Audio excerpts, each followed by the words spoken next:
Hi everybody, we're here at John Sanders Auto Repair, and we have a 2003 Chevy Blazer 4-wheel drive, and it's got a coolant leak. And the customer thought they had a leaky hose, and we went to put pressure on it to see what was going on.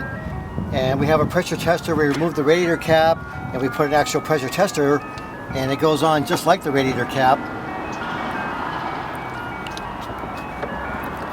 And then you want to build up the normal pressure. Most systems have about 15 psi. Well, as we started pumping it, if you look inside of here, you can see the water coming up there. So the consumer thought it was a leaky hose.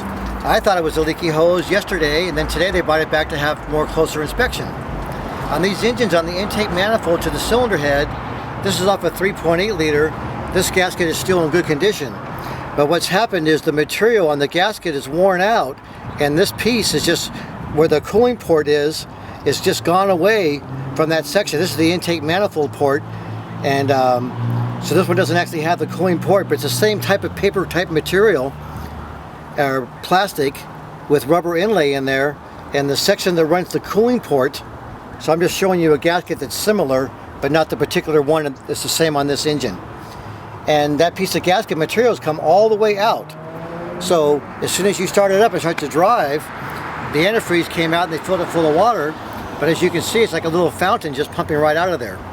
So what we have to do is remove, this has an upper intake manifold and it has a lower intake manifold. And then we'll remove that, put a new gasket on there, put it back together again.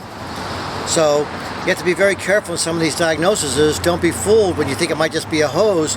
Actually put a pressure tester on there, pump up some pressure, and then look exactly, and you'll be able to see exactly where your problem is, and then do an effective repair. Thank you very much. Have a good afternoon.